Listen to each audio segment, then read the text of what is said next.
reconvene to discuss the 26-27 budget hearing. And tonight we're going to change up the agenda a little bit. We are going to start with the Boys and Girls Club to go first. And also just Law Department, they'll be last for this evening. So just make note of that. But I think I see Megan here. Hi, Scott. Thank you so much. You're welcome. I do break want to it down say for us. awesome. First, I'll say thank you for moving me first. I was supposed to be in DC advocating. However, the weather had other plans for me. So thank you for accommodating me, even though I'm still here in Connecticut. Um, Also, I just want to thank you guys for the opportunity to talk tonight. As you guys know, the Boys and Girls Club is not just a building. We're a lifeline for hundreds of families and children in our community.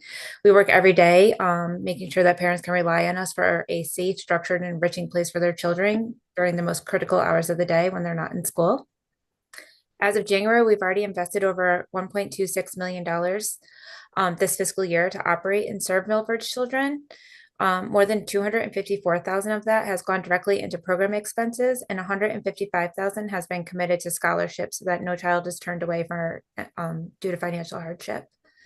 Transportation alone this year is going to cost us over $67,000, and that's just to ensure that children can get safely from the Milford schools to the Boys and Girls Club. Without that investment, our most vulnerable youth would not have any access to our program. Beyond serving Milford's youth, we strengthen the Milford community. We provide stable jobs to local residents. We offer reliable childcare that allows parents to go to work each day with peace of mind. And for families facing hardship, we are often a first line of support, providing meals, mentoring, stability, and connection to critical resources. The current $100,000 allocation is deeply appreciated, but increasing that line item to $150,000 is not just a budget adjustment, but it's really an investment in our working families and prevention and the safety and future of Milford's children. I thank you guys for everything you've done in the past for the Boys and Girls Club. We are able to serve about 1,400 youth per year. We serve just under 400 kids a day. The club is booming, and I know your belief in us is one of the reasons that we're able to do that. So thank you. And I know it's a tight fiscal year and I understand the constraints, but anything we can do to help increase our line item would be so much appreciated. This is $1 that I can continually rely on, which has been so grateful, especially in this really, really interesting climate of funding and losing resources and trying to find new ones without having to go back to my families and ask for larger fees from them. So I'm happy to answer any questions about the Boys and Girls Club. Thank you, Megan. What is the fee that families pay right now? They pay $105 a month and they can come every single day after school until 8 o'clock. And they're also able to participate in any of our different enrichment programs. So there's no extra fee to take part in karate. There's no extra fee to take part in Girl Scouts. There's no extra fee for healthy eating. There's STEM programs. There's 80 different programs that we run at any given time. I don't know them all off the top of my head right this second, which ones we're running. So 105, all inclusive of approximately 80 programs. Yeah. When was the last time there was a fee increase? We did have to increase it $10 this year, which we don't like to have to do, and we don't want to have to continue to do. But when minimum wage is increasing and our utilities are increasing and our cost for every single thing we're doing is increasing, it's really, really hard not to turn it back to the families. When was the last time you had a increase from the state or from the city in the grant? It's been a while. I don't know the exact amount of years, but at least 4. Thank you. What would you say your biggest increase was in your total budget that you guys normally run? Staffing is so expensive and it's critical, right? Like it's something I can't skimp out on. I have to have ratios. I have to keep the kids safe, but I understand why minimum wage increased, but it is really killing our budget. How much is your overall budget? Like, what does the 150 represent? Our entire budget is $2.3 million. You guys do a lot with that too.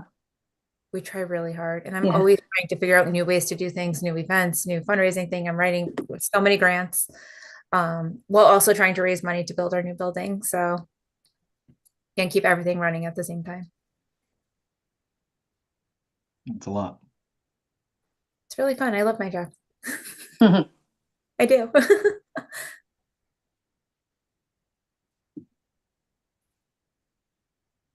All right. So anybody else on the Board of Finance have any questions for Megan while we have her? No, thank you, Megan.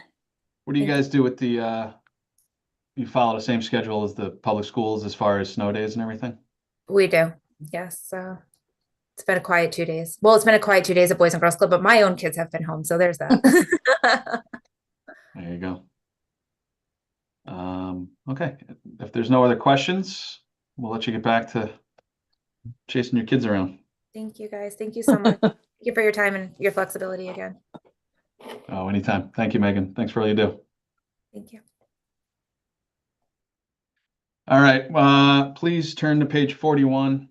We're going to look at human resources, page 41.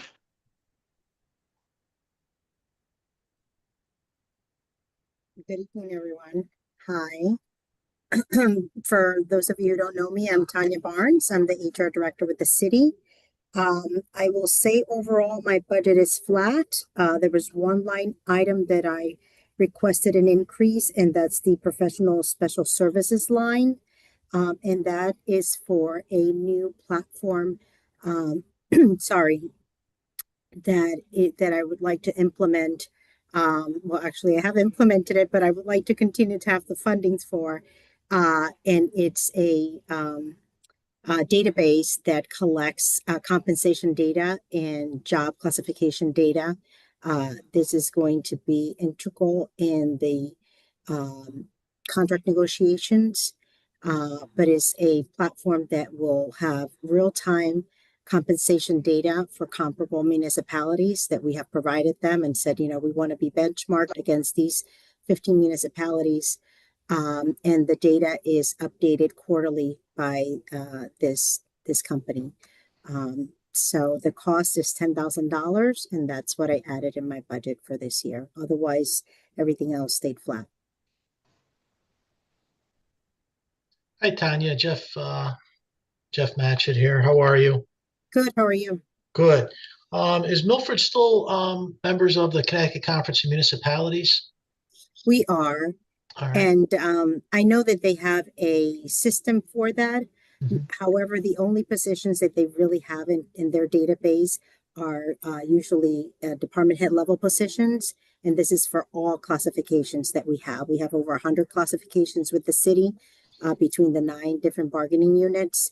So this is going to be really integral. But if I go into the CCM system, mostly you'll find department head level classifications.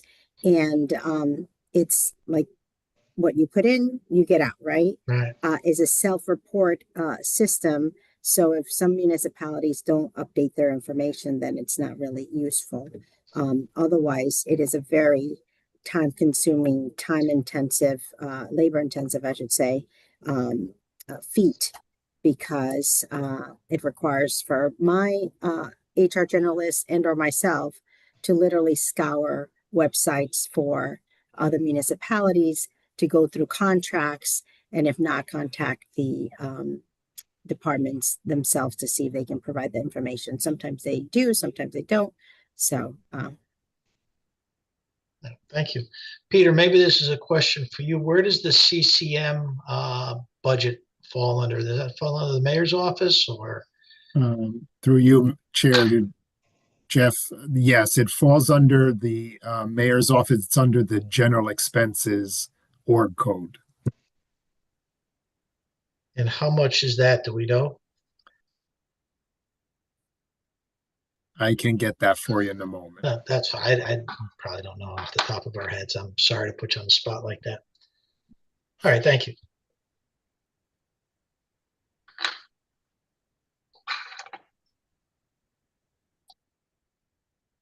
Tanya, that $16,000, so the $10,000 increase, is that a one-time or is that an That's it. ongoing subscription?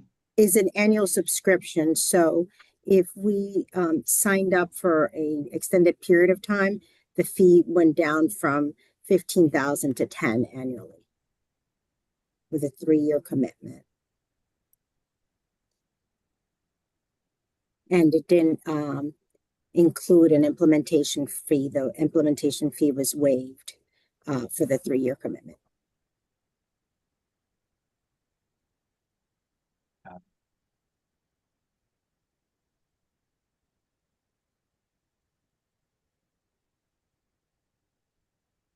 Anyone else on the Board of Finance have questions for Mrs. Barnes while we have her? Yeah, Mr. Chair, through you. Hi, this is Ray Arnold. Tanya, just you have two positions, the Human Resource Generalist and the Benefits and Pension Coordinator.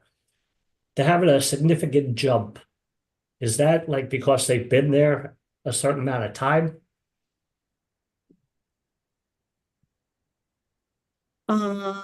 In terms of the 96 to 104, that's because they are going up a step.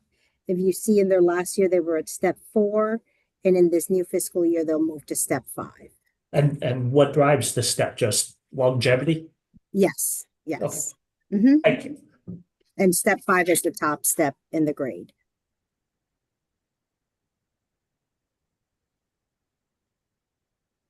Thank you. You're welcome.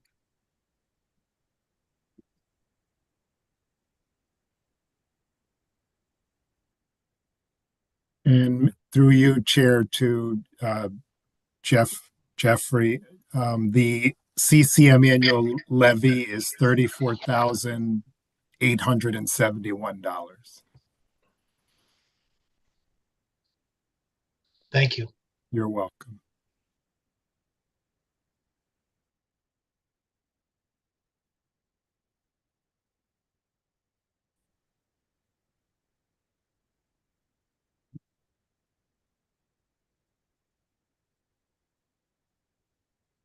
Any more questions for Tanya?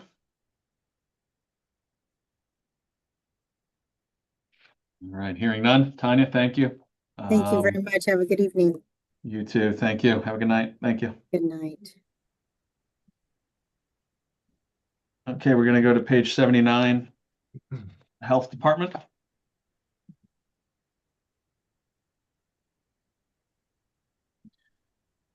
What do we got here from the Health Department? Do I see anybody? Good evening, Oh, everyone. there's Deepa. Hi.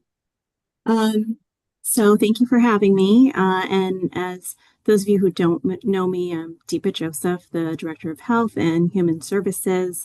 And I typically like to use this time to just go over what we've been up to over the past year, so you have an idea of what the funding goes towards for us. And so I'm going to try to share my screen, but I seem to have lost my mouse.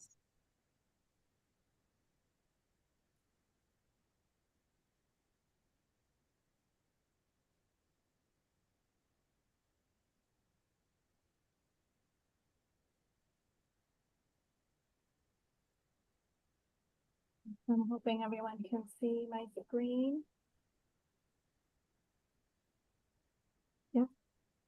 Yeah, we can see it. All right. So I just wanted to go over some highlights. Did I lose the screen when I did that? We All right. see your desktop, but there we better? go. Yep, All we right. got it. So I just wanted to go over some highlights of the different divisions through Health and Human Services. And I'll just start out with our Environmental Division. And so I'll just draw your attentions to the top of the screen, and I can send this document to Peter so that you all can have a copy. But the biggest change that we've seen in our Environmental Health Division, which is really the enforcement arm of our department, is we saw an increase by 20% for interagency requests for assistance. So those are calls that we receive often after hours or for emergencies from either the fire department, the police department, the Connecticut Department of Energy and Environmental Protection for response to something that might be happening at a property. So those requests continue to increase year over year, and we've seen that for the past 3 to 4 years at least. We are also continuing to see an increase in troubled housing cases.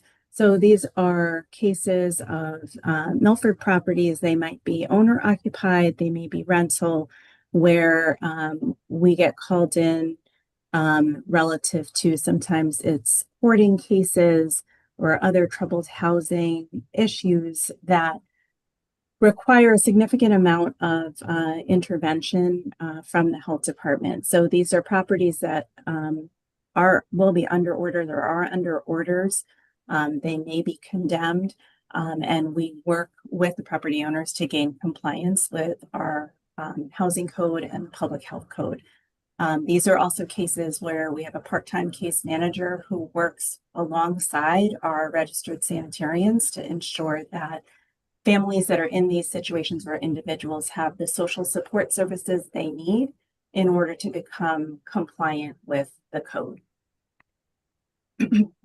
We've also seen an increase in our temporary food service licenses. So Milford is known for the great events that we have throughout the year, whether it's Oyster Festival or a variety of fairs and other events. We have seen a 24% increase in the number of licenses that we're issuing for food service for those events. And then we've also seen a decrease in our food establishment re-inspections. For those who may not be as familiar, we do inspect all of our food service establishments on a routine basis. And if we find certain critical violations, then we do a re-inspection. Since the change over to the federal food code, the FDA food code in the state of Connecticut, and since we've gone that route, which really is more of an education-based inspection, we are seeing that we're having to do less re-inspections because we're able to achieve compliance within the first inspection and have some on-site correction by our food service establishment owners. So that's kind of highlights of environmental health. And then for our nursing division, which is really comprised of public health nursing and school nurses, they have a dual role within the health department. So on the public health nursing side, just to give you an idea, we've hosted 75 clinics throughout the last fiscal year, and we've served residents in Milford from age 4 months old to 98 years old. So we are serving the spectrum of residents that live in Milford. I shared last year that we were aiming to be able to become certified to be able to bill with Medicare and Medicaid and certain insurers. So whereas we used to be a cash or check operation for our clinics when we hosted immunization clinics, we were able to become a biller with Medicare, Medicaid, and Anthem, and we are continuing to try to get on board with other insurers such as Aetna, Cigna, etc. And that's been an area that's been really successful. We're doing well, and we've been able to increase our revenue in the area of immunizations. So to give you an idea, over the fiscal year, whereas our revenue for immunizations used to be around $4,000 or so, it's now closer to $40,000 by being able to bill Medicare, Medicaid, and Anthem. And we expect that trend to get even better as we get online with other insurers. And then on the school nursing side, so the 20 school nurses who work in all of our schools come under the health department. And so our nurses saw over 38,000 health office visits to their offices and administered over 18,000 medications or treatments. So I say this often, gone are the days of going to the school nurse for just like cuts and Band-Aids, and our nurses are really doing a lot of case management, administering various treatments, and managing some complex health conditions for our children and our students. And then I will move to our community health division. So exciting news here. I've shared before that the health department has been in the process of pursuing national accreditation with the Public Health Accreditation Board. And so this past fiscal year, we were able to achieve pathways recognition, which is basically we're kind of halfway on the road to full accreditation, and we anticipate we'll have that full accreditation by June 2027. And the other area I'll bring to your attention with community health is really around grants management. So we managed this past year around $725,000 in grant funding. And just in the current climate that we're in and have been, there's just been a real hit to public health and human services grant dollars. And so we do anticipate we will see a big decrease in the grant dollars that we do get moving forward. And then our preparedness division. So this is the area where we do have a group of local medical reserve corps volunteers, residents of Milford, 187 of them who are signed up with us to be able to respond in a public health emergency. And we have activated them over the past year. And they've had over 99 hours logged in this past year. Of those 187, 29 are community emergency response team members who have specialized training in partnership with the emergency management division and the fire department to be able to respond as well. And then I will move over to our human services department. So human services is really the social services hub for the city. So the past fiscal year, we were able to serve over 3,000 individuals from over 1,500 households in Milford.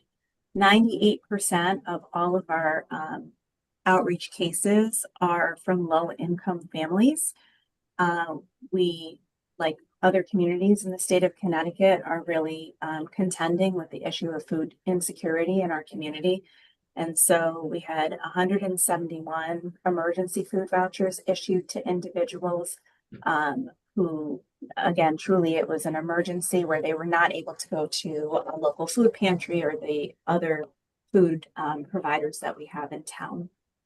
And then in terms of community referrals, just to give you an idea of where our referrals are coming from, about 112 of our referrals come from our partnership with Milford Public Schools. And then about 556 referrals are coming, either they're self-referrals or they come from other agencies that we partner with, maybe the police department, United Way, 211, Bethel, etc. And then I will draw your attention to sort of the orangish, peachish color of total assistance received by Milford residents. So totaling $829,143. So how that breaks down is listed underneath. A little over $47,000 is assistance provided directly through human services, primarily through grant funds for emergency rent, mortgage assistance, utility assistance, food assistance, and then being the administrator or the intake site for the renters rebate program and energy assistance, and being able to access emergency funds that way for residents. And then finally, our Youth and Family Services division has provided basic needs assistance for 218 individuals. Again, this is largely partnership with Milford Public Schools and individuals and families that are referred to us through our partnership with the schools. We were able to distribute 279 backpacks for our back to school program. And then our program coordinator works really closely with each of the schools to be able to provide group support at schools, at 2 of our elementary schools and all 3 of our middle schools for those students that are identified to be able to work with our program coordinator in those groups. So with that, that is just a quick overview of what we've been up to with those funds. And then in terms of the budget for the health department, it is just about flat. There is a small increase in the medical supplies line item. And that really goes hand in hand with what I was talking about with billing.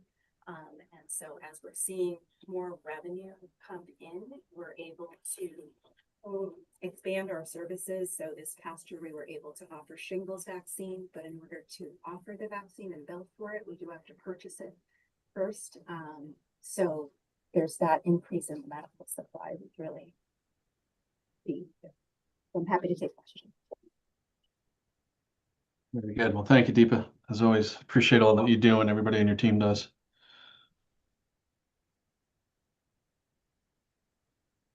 I'll start with questions. Housing enforcement officer. That's a new position that you're looking to add.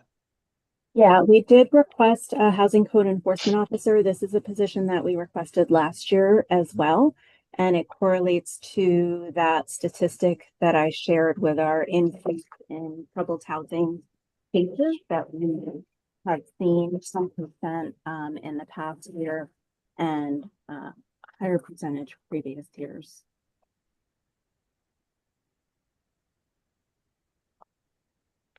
I mean, are you able to perform some of those services now, or is that absorbed by other people in the department, or how do you manage that currently? Yeah, so currently we have been managing with our existing sanitarians who perform a variety of services within the city. So those are the same people that are doing the restaurant inspections, your pool inspections, your daycare inspections, your complaint investigations, and they're working with these troubled housing cases. And again, they work in tandem with our part-time case manager. Because again, these troubled housing cases are usually fairly complex and can go on for quite some time and able to get compliance.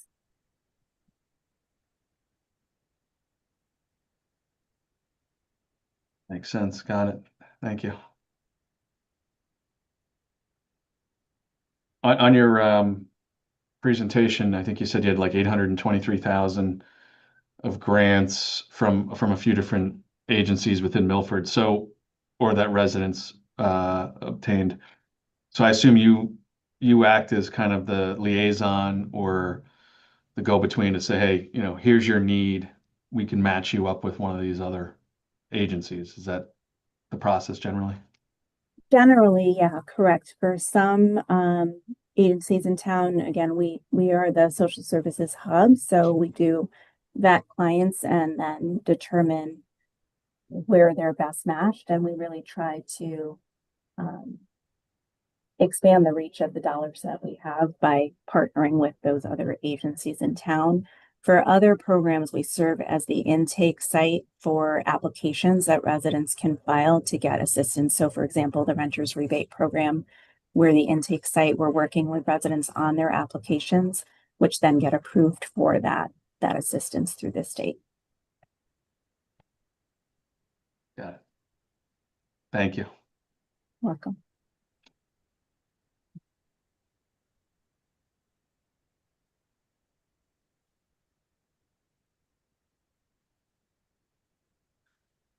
Other questions from anybody on the Board of Finance? Through you, Mr. Chair. Mhm. Hi, Deepa. How are you? Hi, good. How are you? Good. So this fall, while out on the campaign trail, I knocked on several doors, including yours, by the way. I don't know if you remember me. We had a nice conversation in your driveway. I do. And I encountered, a handful of citizens who complained about unsanitary conditions or blight, usually in relation to a neighbor. And on a few occasions, they expressed frustration from not getting the resolution they were looking for from the health department. I've never put in a complaint to the health department, so I'm largely agnostic, but I wanted to get your feedback on that. Generally speaking, do you find that when a complaint goes unsatisfied, is that more a matter of policy, health department resources, or some combination of both? There are a few factors. Thank you for that question. There are a few factors that come into play with our blight ordinance in particular. So one of the big pieces around enforcement with blight is that we really try to work with owners to gain compliance. So the process for blight enforcement, it starts out with a complaint investigation, and at the tail end of it through the process, it can result in foreclosure eventually. And what we really try to do is, again, work consistently with owners to try to move them towards compliance as best we can, because we want to be able to get resolution and avoid foreclosure if we can. And so sometimes the timeline can be longer than maybe neighbors may like. And then we do encounter owners who might have particular challenges in achieving compliance that might take some time to get there. And so again, we really try to work with everybody. Of course, in a situation where there's just blatant non-compliance, we proceed with our enforcement and work with the city attorney's office on those matters. But I think the short answer is we really try to work with owners and regularly check in with them to make sure that they're moving forward with progress. Are fines a part of the process and leading up to foreclosure? Is that part of what you do? Yes. Yeah. So we start out with a warning letter that basically where we request a response with what's the plan in order to address the violations. And then we move towards follow-up, issuing an order, and then we're able to refer it to accrue liens, and then after a period of time for foreclosure. How much revenue would you say you generate from blight-related fines or sanitary condition fines? So the health department itself does not see any revenue from blight How much is enforcement. generated for the city? Yeah, and I would, I would have to defer to the city attorney's office, because a lot of times they also work with owners in terms of the liens, and so I don't know a specific dollar amount because sometimes they're able to come to a settlement and resolution in order to gain compliance. Gotcha. Could I ask about one specific stretch of road that has always kind of stood out to me, and that's the stretch of Boston Post Road from approximately where the former Hooters was through 7-Eleven. It strikes me that there were a half a dozen properties in that space that I'm a layman, right? So I don't know what the legal definition of a blighted property is, but to me, there were several unattended properties. Off the top of my head, I think the best example would probably be Paul's, and it sat there for years. I'm just curious, can you provide any context as to what's being done or what was done to incentivize these owners to repair and give occupancy to these properties? So I can only speak from a blight perspective, because I think there are a couple of other factors playing in to a few of those properties. But just again, as an educational piece, our blight program is complaint driven. So if we do not receive a complaint, like we are not actively out driving around looking for blight. And so in some of those, I mean, that's a long stretch from Hooters over to 7-Eleven. So it may be that we didn't receive a complaint on some of the properties you might be talking about. On others, if we have received a complaint, I can think of a few that might have been sort of under construction, but construction stalls. Then we get a complaint. We try to enforce the blight, get construction going again. But then, of course, those owners are also working with a variety of other players to keep things moving. So For That us, from a that Blythe property was on my perspective, mind too. That's one of the properties I was thinking of also. Yeah. but from a Blythe perspective, the incentive is to avoid obviously further enforcement through liens and all Okay. of that. But again, if it's properties under construction and things like that, we really try to Yeah. push to gain compliance and keep it an active construction site, because if it's an active construction site, it is not blight. Yeah. Agree. Understood. Thank you so much. Yeah.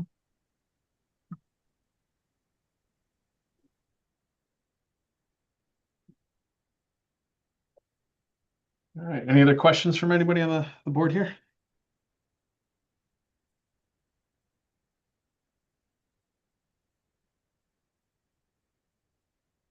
Hearing none, I think we're moving on to page 95. And Deepa, I think is that you as well? That is. School nurses. That budget is essentially flat aside from the increase in minimum wage.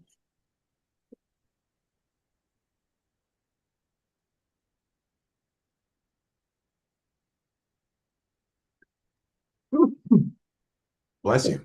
Sorry, excuse me. I got to see the school nurse.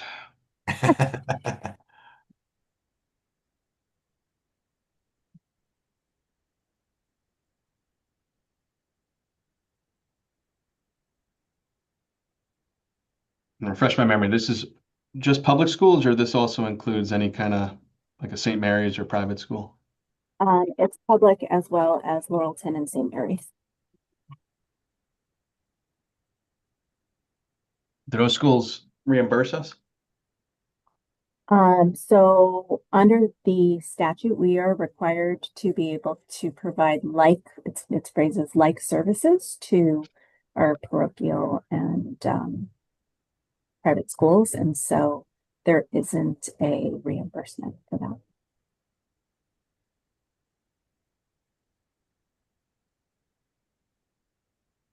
And all these positions are full.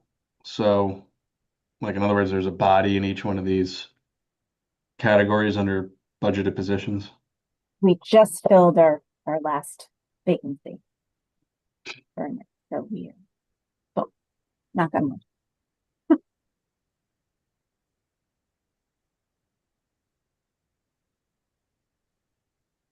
All right. Anybody have other questions for school nurses?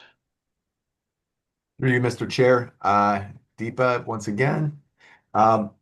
Next to each of the positions, it has a duration, 10 months or 12 months. Is that the length of the is it safe to assume that's the length of the contract? Yeah, we have 10, most of our nurses, 19 of them are 10-month positions. So they work the school year essentially, and then they have the summer off. And then we do have one position that's a 12-month nurse. And that nurse works through the summer and covers Camp Happiness that runs over the summer as well. Thank you. And the educational bonus, what does that pertain to? So the educational bonus is within the nurse's contract. They do have a bonus in there based on their level of education. So Bachelor's of Science in Nursing, a Master's of Science, and Master's of Science in Nursing. Though there's been a shift in that the nurses just settled their union contract within the past month or so. And so there has been a shift in that where that's been incorporated to their wages. So their wage scale is different depending on bachelor's or master's. Good. Thank you very much.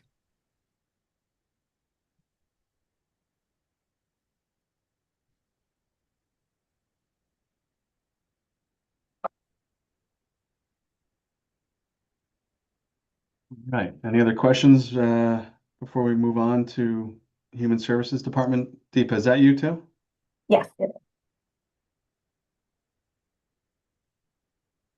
is. So let's flip to page 90.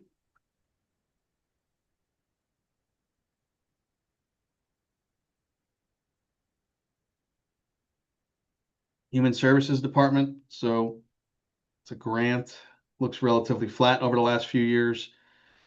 Does that grant cover the entire budget for HSD, or is that one component of it? No, it predominantly covers the wages and the fringe for the staff who work through Human Services and Youth and Family Services. But in terms of the programs that we provide and the emergency assistance, that is largely grant funding that we get.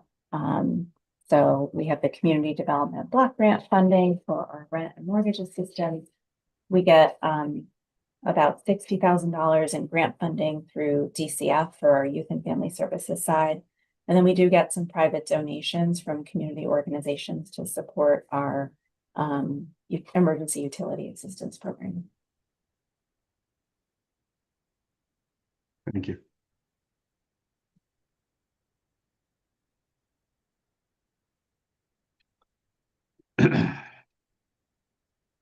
Any other questions from anybody?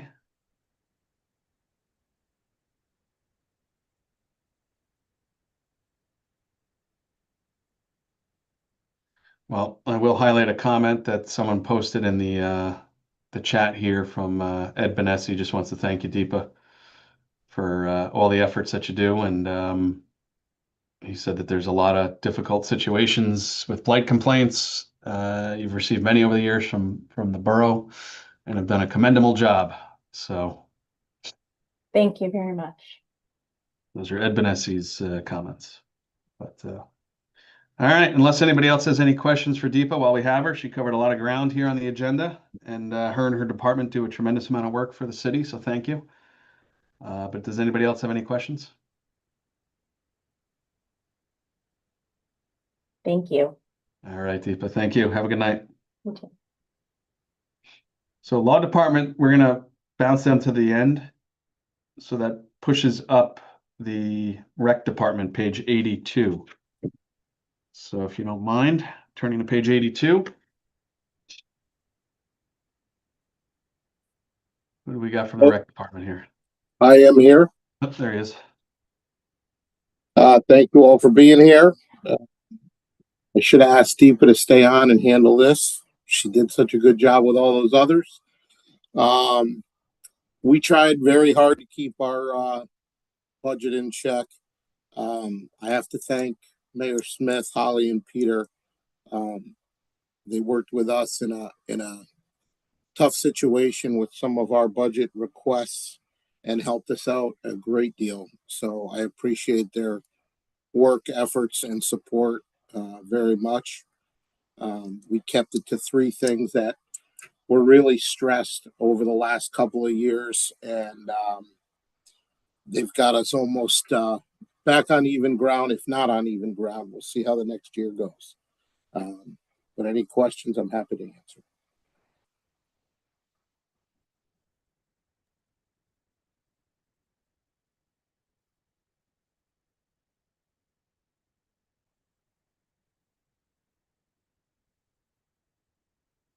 Any questions for Bill while we have him? Mr. Chair, through you. Yeah, right. Just why the difference in the seasonal temporary account? You mean the increase? Yeah. Well, it goes back to the COVID years and the ARPA money that the city received. We relied heavily on it for a couple of years. And with all the minimum wage increases, our budget was flat for those few years while we used the ARPA money. And once the ARPA money ended, we realized very quickly how far behind we were. So the last budget cycle, we got a fairly decent bump to try to close that gap. And now this year, another significant increase to kind of tighten it up and get back on 2 feet. How many people?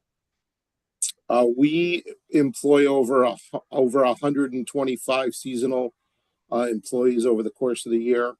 It fluctuates on timing. Summer is obviously our busiest time with all our camps and outdoor stuff.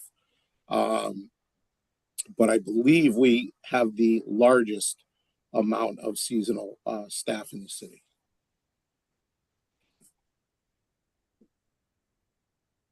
Gotcha. Thank you.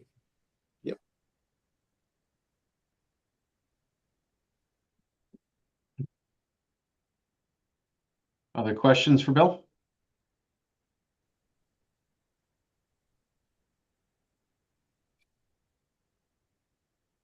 All right, hearing none, we will move on. Thank you, Bill. Appreciate the Thank you very much, guys. Take presentation. care. So we're going to move to page 20, community development. I think I see Mr. Towns there. How you doing? Thank you very much. For all of you who haven't met me before, my name is Robert Towns, and I am the city's new Economic and Community Development Director.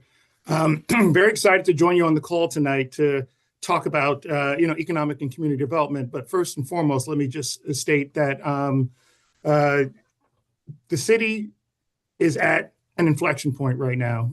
We've had a lot of great things happen in the city. We are a very vibrant city. We are a dynamic place where people can live, work, play, learn. But we are approaching an inflection point. The attractiveness of the city is a great draw. It's one of the reasons why so many people love to be here. The quality of life is very high here. And it is my job to make sure that we continue to have and deliver that quality of life. But at the same time, also making sure that we attract the business that we need to support the city so that we just don't necessarily survive as we move forward, but really thrive. And so that's where I'm trying to work right now. From a budgetary standpoint, working to keep my budget pretty flat with the exception of one change, which is to upgrade my part-time clerk A position to a full-time economic development specialist. The reason why I'm asking for that change to happen is because I currently have a staff of 1.5 people. It's myself as a full-time employee plus a part-timer who works 20 hours a week. We do have within my office a community development block grant coordinator, but that person, her position is funded completely by a federal HUD grant, and therefore she can't apportion any of her time to support city business. And so when I joined the city about 8 months ago and started working on the various initiatives that we have going on here, some of those very quality of life matters that I talked about, like for instance, planning the 9/11 remembrance, planning the inauguration event for all the elected officials this year, the annual tree lighting. And right now, one of the initiatives is we are working with a large group of individuals to plan a celebration and commemoration of America's 250th birthday this year. So with all of these things on top of all of the needs that we have, all the needs we have, and one of those needs, for instance, is talking about business retention. Just around Election Day, we all heard the news about Schick and the plans that they have for moving their manufacturing out of the city. And then, we talk about also business recruitment. One of the things as we talk about inflection points, you look at sectors like retail. The Connecticut Post Mall, retail is evolving. And so a lot more attention needs to be paid to make sure that we are involved in the conversations that we need so that the right businesses, the right retail is here in our city.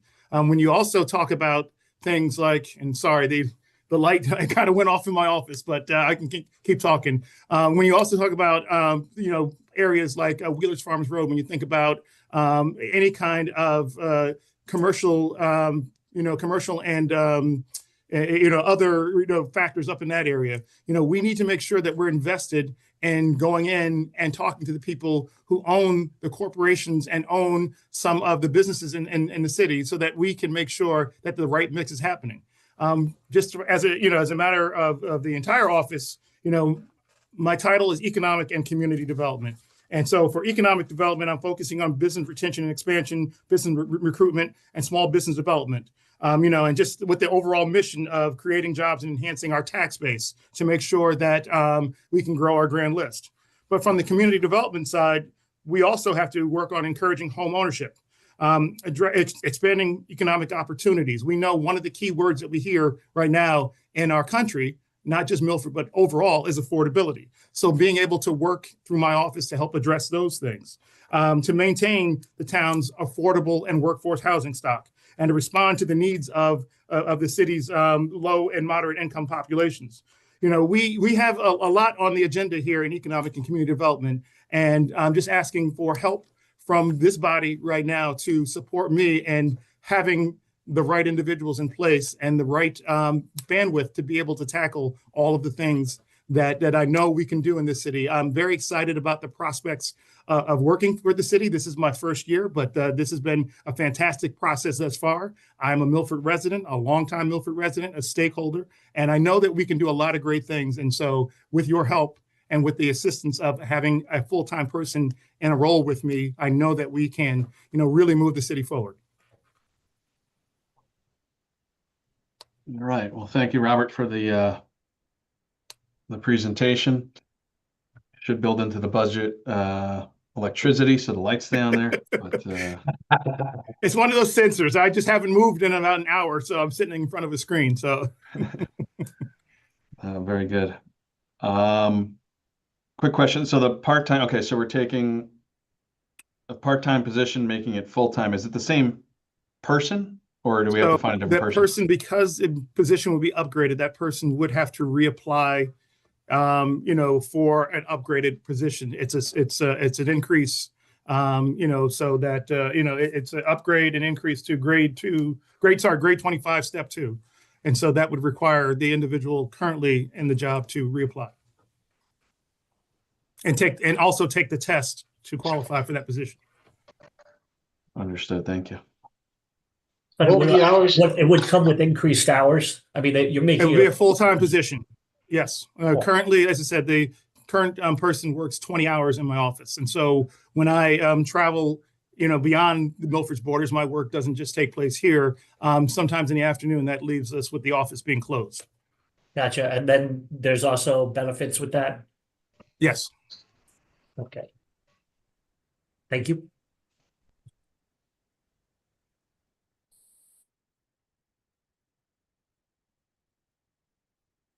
Are there questions from anybody on the board? Through you, Mr. Chair. Hey, Robert, how you doing? All right. How are you? Good. Could you talk a little bit about how the Milford business environment is perceived by prospective employers considering Milford as a destination? So we are an attractive destination for a variety of reasons. Part one of that would be the ability for people to come to Milford from a variety of different areas. We are located on a train line, so that that's very, very attractive. We have 5 exits off of I-95, so access very, very easy. We have the Wasson Connector, which allows people to come from the Parkway, both the Merritt and Wilbur-Cross Parkways, but also from Route 34 and Route 825, not that far away, to be able to access us here. Also in Milford, we're relatively affordable compared to some of the downstate right now. And so I'm consistently getting calls from different entities, people interested in looking at properties in Milford. And so part of the reason why I'm also asking for help and for someone to be here full time is to be able to build out a little bit more of our website and other means for people to come in and to be able to look at what's happening here, to be able to do more outreach instead of just taking inbound calls, to really be able to go out and start to do some of those calls on people where they are, so that we can make sure we tell people about what we know about Milford already, which is this is a great place to live, work, play. That's really one of the important things right now. Is it's not just sitting resting on our laurels, so to speak, because we've had a lot of great things happen in Milford over the last few years or so. I really have to tip my hat to my predecessor, Julie Nash. She's done a lot of great things here. But as I said, we can't just rely on those inbound calls. We have to be proactive, especially in this environment, as I said, with a change. And we just, like I said, it's important for us to be proactive as we move forward in this next phase. Well, it's great to hear that people are calling you. That's always, if you're in business development, it's better when they're calling you, for sure. That actually segues perfectly to the question I had next, which is, could you describe your pipeline? Can you kind of give us an idea of the type of businesses that you're engaging, number of employees, revenue size, industry type, and then perhaps comment on what you're looking at relative to our infrastructure? Do we have the appropriate kind of infrastructure to entertain these businesses? Well, one of the things that I can tell you right now is that the nature of the types of businesses calling us is changing.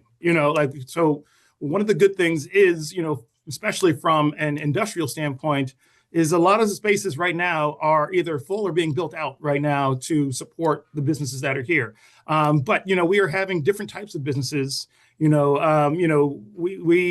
starting to have conversations with people about blue industries, related to the water, and connecting, on a regional basis through our involvement with the South Central Connecticut Regional Council of Governments. Working through Rex development and talking about blue economy initiatives.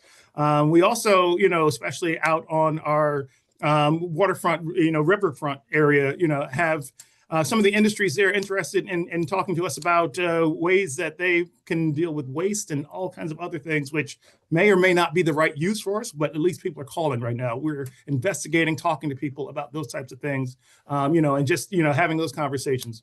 We have someone who might be interested in bringing some sort of a business incubator to Milford at some point. And so we're having conversations with this individual to talk about what might be appropriate, how can we scale that in the right way, business incubator, co-working spaces, different things. From a corporate standpoint, we understand that, uses of big corporate properties, I mentioned Wheelers Farms Road before, those kind of, suburban industrial, so those suburban complexes aren't really the flavor of today like they were about 40 years ago. But, it's like, what can we do to repurpose, reuse, or whether, we have to invest in changing, what those buildings look like and how we build those neighborhoods around those places. As far as retail is concerned and looking at that, we've heard a lot of public conversations. We just had one a little bit about the stretch of road between Hooters and between Paul's, so to speak, in that area. The good thing is that things are filling up some of those spaces coming in, so we have a grocer that is thinking about coming in, and the developer hasn't officially announced which one, so I'm not privy to say it right now, but also a well-known actually, didn't restaurant. they, I'm sorry to interrupt you, didn't they just approve that on P&Z? P&Z approved it, yes, but I'm just saying I can't publicly say who may or may not become the developer. I thought that was public, but anyway, not the who, the fact that it's coming in, yes, but not the approved, not the use, like who's coming in.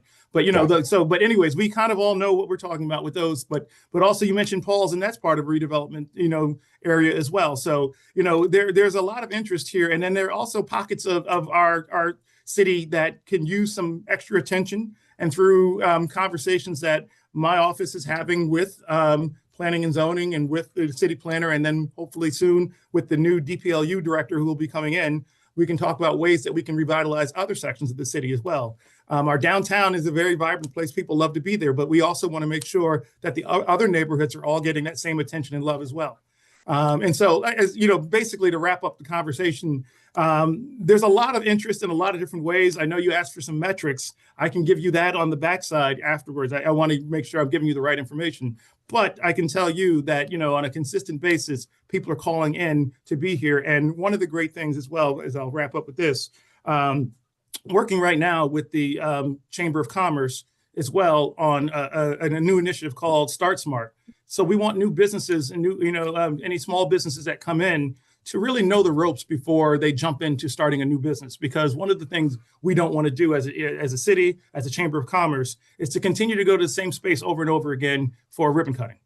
So, we want to talk to people and basically have conversations with them from soup to nuts so that they know what they're, encountering. So whether you're talking about what are the regulatory things that you have to know from a city standpoint, what are the legal implications? You want to learn about marketing. You want to learn about all different types of aspects that will help you run your business and make smarter decisions. And hopefully, we create a even more thriving small business environment in this community as well, because small business really is the backbone of this community. They're the people that are most likely to contribute to our little leagues and to contribute to. My son is a senior at law right now, and when we fundraise to support those teams, the small business people are the ones that are really helping to donate and support. And so we want to make sure we have a thriving small business base in this community as well. Awesome, great to hear, Robert. Sorry, I should have asked this question before the last one, because the last one has a happier ending. But with regard to Schick, did we know in advance that was coming? Did we get any kind of signals that they were going to be looking to exit? I know that I know being on the job for only a year in your role is like practically brand new. So I wouldn't blame you if you weren't aware, but generally speaking, was the city made aware of that prior to the announcement? So we were starting to get some inkling that this could be happening. And so really from a timing standpoint, it happened the week of Election Day. So happened as we were transitioning from one administration to another as well. In fact, when I had to, send a response to the media about it, I reached out to both our former mayor and Mayor Smith together because I wanted to make sure that both parties were aware of what was going to be said about this. And so we knew, unfortunately for for Milford and for Connecticut, it seems like this is something that we dropped the ball on, it. Something happened and we didn't do our due diligence. The reality in talking to Schick is that Edgewell owns multiple, razor, factories, and they own them in many, many communities across, the United States, and they are really consolidating to one location in another country. And so this really isn't an indictment on the Milford business climate, the Connecticut business climate, even the U.S. business climate. This is Edgewell making a decision to take multiple brands of razors that they make and put the manufacturing under one roof. Now, moving forward from a city perspective, one of the things we're doing is we want to work with Edgewell to make sure that Milford residents especially are taken care of with any outplacement that has to happen, with any job retraining or anything like that. The good thing is Edgewell also has a presence in Shelton, and so some Milford residents still have their jobs. The job will just move from Milford to Shelton. And one of the great things is that, before Edgewell is even out of the building, we've already had an individual call and have some interest in that building. Not saying that that's going to be the end all be all as far as that's concerned, but almost immediately there are people interested in the space. And we almost have to remind people that Edgewell won't be out until the end of 2027. Another manufacturer? Is someone who's interested in the building. So not necessarily a manufacturer, but we can continue to talk about that too. All right. Fair enough. Thank you very much, Robert. I appreciate it. No problem. Robert, Jeffrey Matchett, how are you? All right. How are you? Good, thank you. Do we regularly engage, I say we, does the Community Development Office regularly engage in local business leaders and developers and whatnot to get ideas, get feedback in any capacity? So we have our Economic Development Commission. And so tomorrow actually is our next scheduled meeting. And we're really reinvigorating that group as well. And so through that group, we are talking right now about homework and about outreach for the Economic Development Commission to go out and not just come in for a 1 hour meeting, hear from me and hear from others and then walk away again, but to really be engaged partners in the work that we're doing. So that's part one. Part two, and one of the reasons why I also ask, for an economic development specialist to be a part of the work here is because we really do want to do that kind of outreach and really want to talk to people and to engage, different stakeholders on a regular basis with meetings, continuing the business listening tours that are out there. As I said, it's not just about new business acquisition, but business retention is so important as well. So we need to be out so that we can talk to some of the leading business owners and the top employers in the city to make sure that, they have what they need. And if there's something that needs to be addressed, that we can have, the ability to get out in front of it so that, to Damon's point before, it's not a surprise or potentially a surprise if somebody is moving out of the city. But, with the assistance of a new, economic development specialist, we can really do a lot of these things, schedule the meetings we need to have the conversations, to really have our finger on the pulse of everything that's happening here in Milford. Thank you.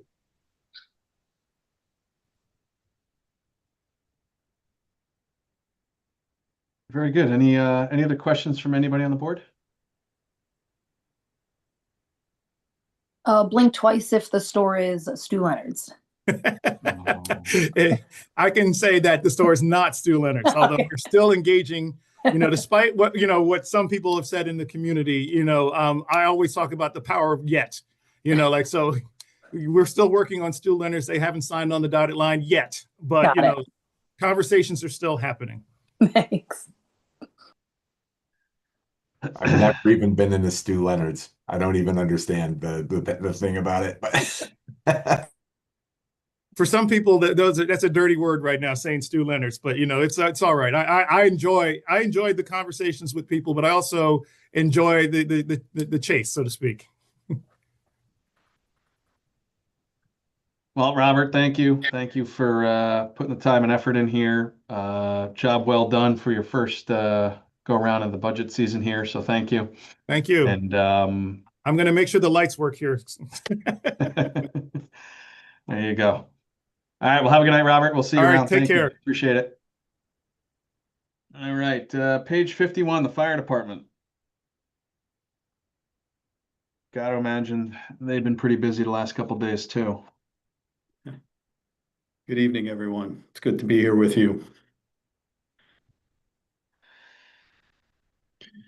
So give us a rundown. What do you want us to look at here? Sure. So let me start by echoing Mr. Town's comments regarding the city is vibrant and growing. I heard him say that, and how true that is, and also how true that is of an impact to public services, correct? And from my point of view, the fire department. The growth of the city, the activity within the city is representative of or represents the demands upon the fire department. It places upon the fire department. And if you recall, every year around the late July, early August timeframe, I provide all of you personally, and I personally hand deliver copies of my fiscal year report and the fire marshal's report for all of you. And both of which provide a substantial amount of data. And my hope is that it serves as a guide or template when evaluating the department's proposed budget submission. My hope is that it gives you enough data that when you come to the table here in these meetings, it's that you fully understand the scope and the nature of our mission as a fire department and understand the demands it places on us, not only personally, but most importantly, financially. And those financial demands are very real. It's always a challenge. As of late, we've had some retention issues in the fire department, which have imposed some costly impacts to our budget. But once again, keeping our personnel not only in-house, but keeping them well-trained, well-educated, well-equipped, well-prepared for any emergency. And as you know, we are an ISO Class 1 department. We are the EMS provider for the city. We take care of all the patient care and transport, and we also do medical billing, which generates a substantial amount of revenue for the city. And if I believe correctly, between the EMS revenue and the fire marshal's division, we're on track for approximately 2.75 million, I think, for this fiscal year. And again, it's a substantial amount, of which we receive only 25%, and it's capped at 500,000. But once again, when Mayor Smith took office and I had met with him, he conveyed his concerns financially for the city, and I conveyed mine for the department as a whole. And I'm here to advocate for the fire department with respect to the job that all of you have, and the mayor and Peter Aradisi has. And I know these are incredibly challenging times. But I did come in, I thought was a very reasonable ask, with the hopes of a discussion on the increase in EMS revenue share being allocated to the fire department. Now, do I believe that's coming down the road? Yes, and that's a conversation for another day. But once again, I did come in with my proposal as lean as I possibly could. And again, and I know the mayor has his job to do, but what I'm here to convey to all of you is that we are and have been for a very long time running as lean as possible. We believe that, or I truly believe, as the chief of the department, you have some of the best firefighters in the entire nation here. And it's important that we hold on to them and and look at the data in the booklets that you have shows the services they provide between the life-saving measures, the number of lives saved on their calls, that data is provided. And I believe they deserve all of our support moving forward. Lastly, I don't, before I get into the operating budget itself, I just want to make note that we have secured grant funding over the past few years to the amount of almost $830,000, close to, at a cost of only $59,000 to the city. Some of which was taken out of my operational budget, by the way, to cover the city's obligation. And again, and I think that shows our, continued efforts to really do our best as a department to do our part and seek grant funding to alleviate the financial burden on the city and the taxpayer while still keeping the department moving forward in a city that is continually growing at an exponential rate, and the calls for service up north of 10,000 now for the entire year, for each year.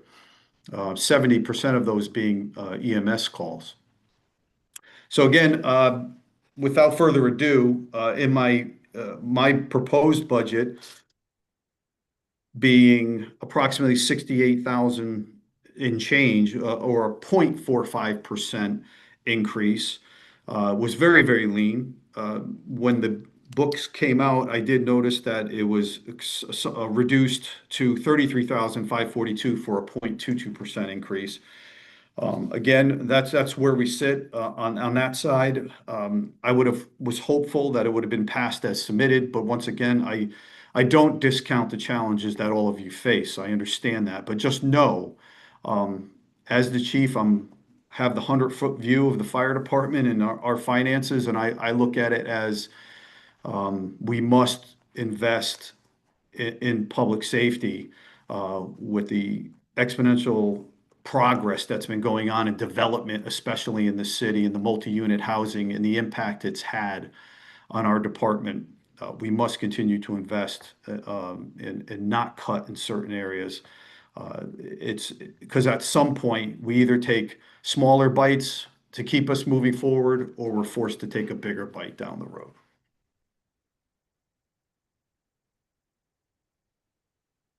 Well, thank you, Chief. We appreciate the context, appreciate the insight, and appreciate all that you and everybody in your department do for the city. So thank you.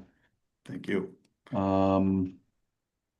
You mentioned grants. I'll start with some questions here. So we had you said you secured about $830,000 of grants. What were the grants for? So we secured a grant for new SCBAs, which is a self-contained breathing apparatus. Those are the air packs that sit on the firefighters' backs, in the amount of right around 400, and I want to say it was about 484,000, give or take. I can get you the exact. I have my battalion chief Jeff Luciano on. He could provide that information if needed. So for the SCBAs, we also secured a grant for personal bailout kits for our firefighters. That was in excess of I think 75,000, give or 84,000, give or take, for each firefighter to have their personal bailout kit. So if they get trapped on the upper level of a structure, they have a method of self-extricating from that occupancy by sliding out on this bailout system.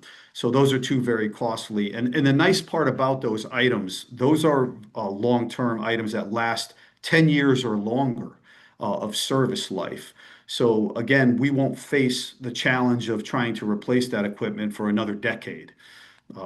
We also secured grant funding for 2 new Marine units for the department to a tune of $160,000. We added a 21-foot rigid hull inflatable ribcraft vessel and a second jet ski for the fire department. As you know, we're busy on Long Island Sound in the summer. We provide marine coverage and mutual aid to surrounding towns. So we bolstered our marine fleet and increased coverage not only in our city, but also our mutual aid response. So there's another $160,000 there. We also secured recently a grant for an SCBA compressor. That's a compressor that fills those air pack bottles in our stations for the amount of $95,000. Again, so as you can see, it encompasses a large amount of money. We apply yearly for the Assistance to Firefighters grant. We take our time, we do our homework, and we've been successful multiple years in a row now. And we will continue to pursue every avenue of grant funding to further alleviate the burdens on the city's finances. Got it. Thanks for the clarity on that. So the SCBA bailout kits, are those pieces of equipment that your firefighters have had, and these were just like, okay, we needed new ones, so we were able to secure grants, or is this like new equipment that you were able to get? No, we had these in service. Each firefighter had a bailout kit issued to them that was over 10 years old at this point. And also the air packs, the last round of air packs went into service in 2011. They've been in service. So it was time to upgrade. They are governed by NFPA standards, the National Fire Protection Association sets standards as to how long this equipment lasts in service. And if we were unsuccessful in securing these grants, the city would have had no choice but to bond for them. It goes so much deeper, this conversation, because the securing a grant isn't as easy as just simply throwing an application in. What you're not seeing, what goes below the surface, is it's the work of the men and women of the Milford Fire Department. It's their work, it's their documentation when they return back to the station and document what type of call they went on, how they categorize that report, because that data is then in turn submitted for the AFG grant that we are applying for. And it must be in order. In order to secure that grant, you must have qualifying data. And again, that lends itself back to us keeping up with updated software platforms, which are critically important for the department, proper reporting, proper data accountability, and then submission of all that information for the AFG grant funding. Well, thank you for that explanation.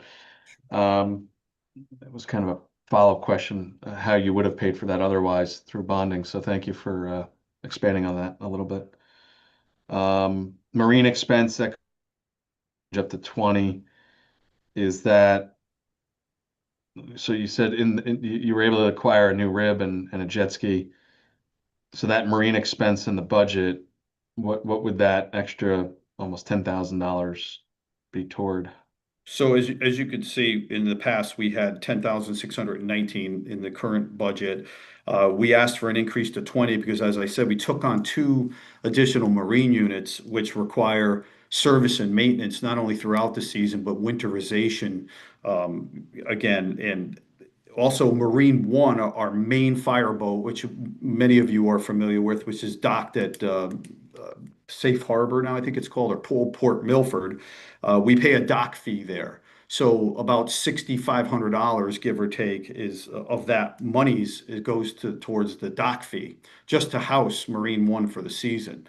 And again, so the remainder leaves us very lean to maintain and keep this fleet running. And Marine One alone is an older vessel. I think it's 1995, if I recall correctly. However, it was rebuilt quite a few years ago. And thankfully, it has served us well, but it's on our radar to also seek grant funding, probably a port security grant, to seek funding for a replacement of that unit in the near future as well. And that'll be somewhere north of $1 million to replace that unit, just for context. I believe it. All right, last question for me. As far as your numbers, are there any vacancies in the department right now? Or you mentioned recruitment a little earlier, and I know Chief Mello has expressed concerns around recruitment with PD over the last few years. What are you seeing on your end? So recruitment is less of an issue for the fire department. We do have applicants signing up for the job, which is nice to see. We did go through a bit of a lull just post-COVID. However, we're seeing and receiving quality applicants in the job, and we're seeing good candidates come through the door. However, where the challenge comes in is retaining those candidates to stay with the Milford Fire Department. We invest lots of time, uh, energy, effort, and monies for that matter to onboard and train those firefighters. And it's disheartening for us, not only me as a chief, but I can assure you for the men and women on the floor who put their best effort into training that firefighter or mentoring that firefighter to grow into a strong, valuable resource to our department because they're going to be working alongside those personnel throughout their career and relying on them for their lives, for lack of a better concern, lack of a better term. So the problem is those firefighters then in turn look to other municipalities where the pay may be higher or the pension may be higher. And so retention's been an issue for us. But what could we do to offset that? So as of January of last year, I had 9 vacancies within the department. And that was hard to swallow because we had some people resign and go to other municipalities. We've worked hard. We've kept pace with recruitment and testing. We've onboarded, and as just recently as last month, I hired 6 additional firefighters, which closed the vacancies down to 0 now. So we're full staffed. However, the challenge is they do not come on board until July 1st, give or take. So we won't feel the actual impact till July 1st after they graduate the 14-week fire academy, which they're now currently enrolled and participating in. So we'll see that impact. But in the meantime, we'll keep a close eye and we look forward to hopefully holding the personnel that we have. And that, listen, in the bigger context of the conversation, not so much applicable to the Board of Finance is, where do we go from here as a department with, we're in pension negotiations, which is a good thing. That directly correlates to retention. And then follow shortly after the collective bargaining agreement expires on June 30th, and that'll directly correlate to where we go. And but again, to answer your question, sir, the department is currently full staffed. However, we won't feel the effects of that, and overtime continues to impact the department because we have to hire for those 6 vacancies. And we also have, and I'd like to mention, we have 2 firefighters that are out on a long-term military deployment serving our nation. And when I say long-term, I mean like a year away. And so that also in itself has a financial impact on the operating budget because every shift is being hired for them to cover their position for the year. Good.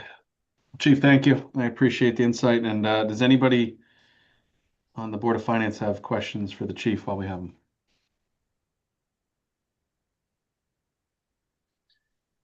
Hi, Chief Jeff Matchett. How are you? Hey, Jeff, how are you? Thank you. Good, good. I just have a question. It goes back quite some time, and I don't know if you recall, but this was prior to you becoming chief.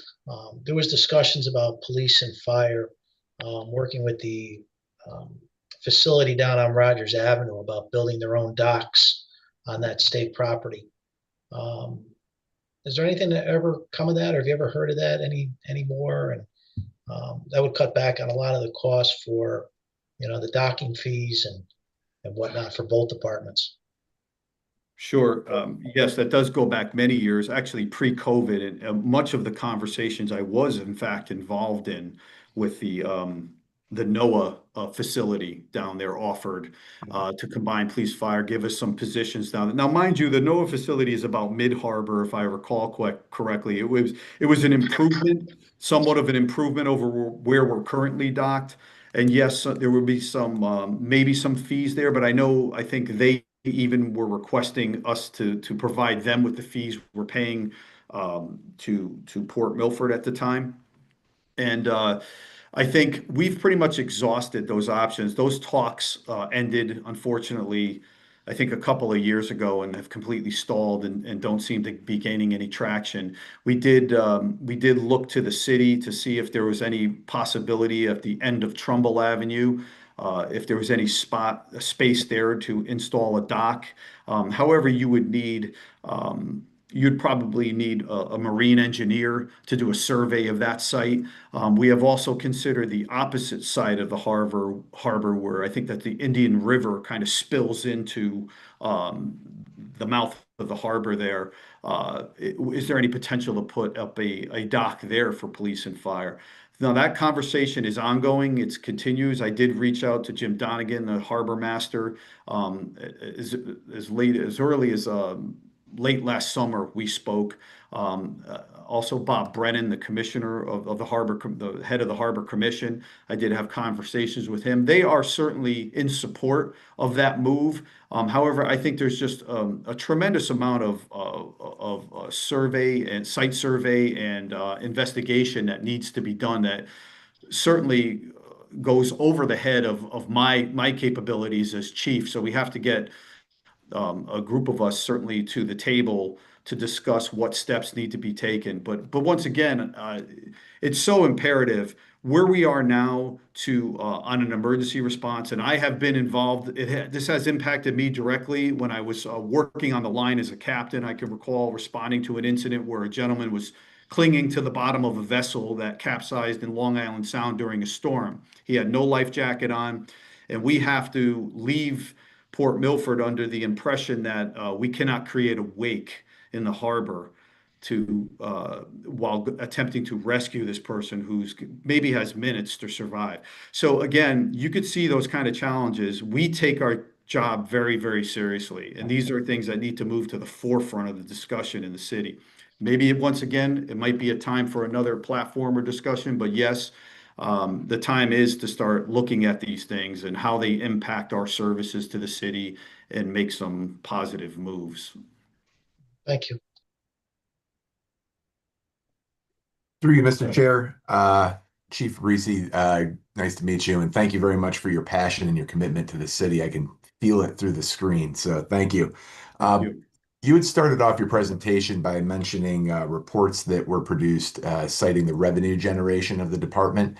I'm the new guy on the board. I may have missed that. Is there any chance I could see those reports? I'd be very interested.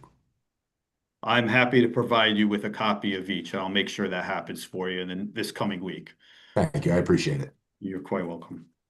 In reviewing the reductions to your request, were there any line items that create in your mind any harmful complications?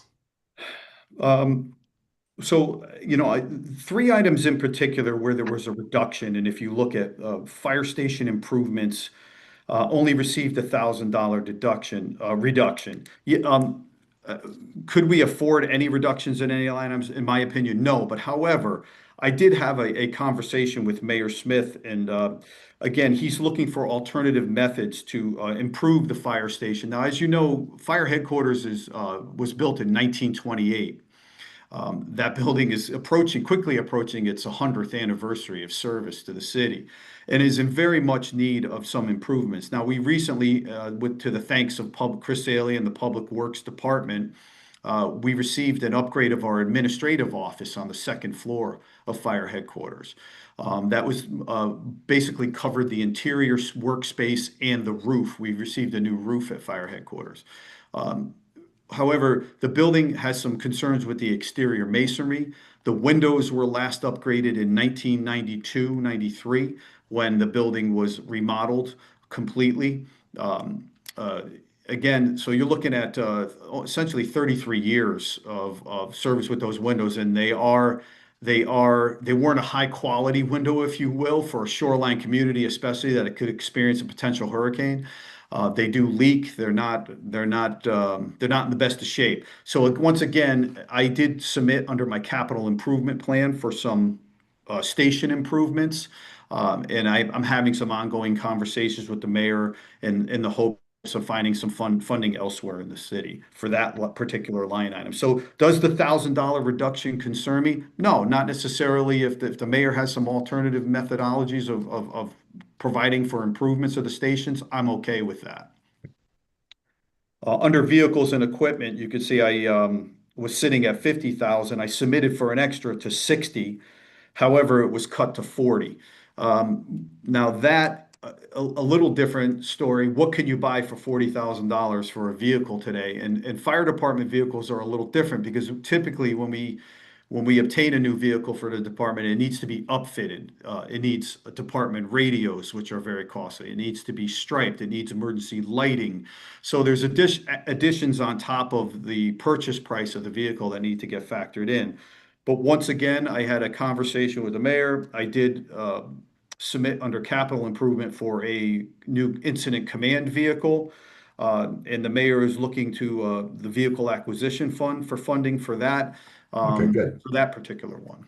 And I think the vehicles and equipment line item, couldn't 40,000 work?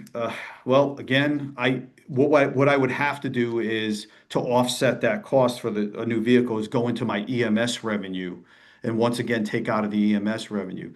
But as you can see, everything ties together. If we could have a conversation on the EMS revenue and potentially procure an increase in that funding, does that impact to that line item matter so much to me? Not so much, but the latter has to happen.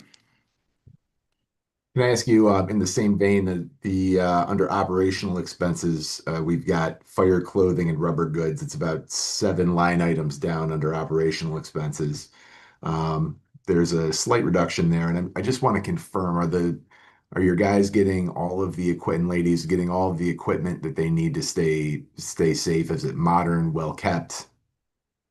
Yes, so we have a turnout gear spec that turnout gear is the firefighting ensemble that the firefighters wear. You can see the black hood with the reflective badging on their gear. It's very simple math, and I'll break it down. We have 100 firefighters on the line. They have a primary set of turnout gear and a backup set of turnout gear. Now, we adhere to that because at any given time, and historically, we have witnessed and responded to incidents where that gear gets contaminated from dealing with a particular incident. It's deemed completely out of service. And we've had it impact nearly 15 to 20 personnel on a single shift because of the chemical or the product that they were dealing with. So as you can see, to lose 15 or 20 sets of turnout gear on a shift is sizable, and we don't have the means or the backup sets in weight, if you will. And because of particular sizing, that's why we have 2 sets per firefighter, so that when that frontline gear, if it gets contaminated, needs to come out of service and get laundered or replaced, they move into their backup set. Now, each firefighter is on a 5-year rotation, a 4-year rotation. So every 4 years, they get a new set of gear. So every year we're ordering for 25 firefighters a set of turnout gear. So if you take the 25 firefighters, order a set of turnout gear is about $4,500 per set. 25 times 4, that's $100,000. It's very simple math. That's the reason why that number is reflected in the department requests. So to cut it to 85, once again, forces me to provide for the deficit from my EMS revenue to cover that cost.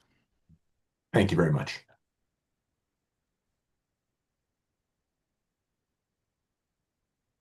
EMS revenue at 2.7 million.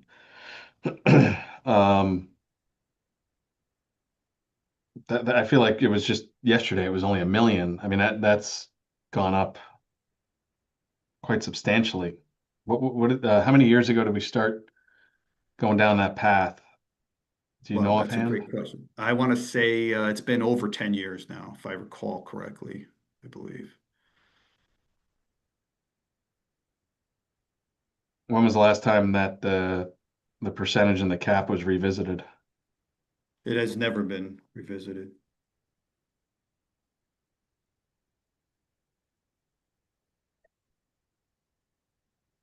And just for a tidbit of information, so from July of 2025 to end of January 2026, we are trending 7% higher for that time period of EMS revenue intake from the previous year, trending 7% higher. And did I hear you right earlier? So there were 10,000 calls last year. 7,000 of them were EMS? Correct. 70%, approximately 70%, 70% plus of our call volume is EMS calls. Wow. And they're all, I don't know if I'm using the correct term, but billable? Well, not necessarily all of them, but however, the vast majority are billable, and and it's different scales. And the office OEMS, the State Office of Emergency Medical Services, provides us a list of or sets the rates at which we can bill, or we can bill the insurance companies, and those rates are dependent upon the type of call. If it's a lower acuity call, meaning a basic life support call, the amount we charge will be less as opposed to we would call an echo response, which is a much higher level. Maybe somebody in trauma or cardiac arrest, where there's paramedic intervention, where medications are pushed, and patients transported to the hospital. That would bill at a much higher rate, depending upon the type of service provided to the patient. Thank you, thank you. Other questions for the chief while we got him?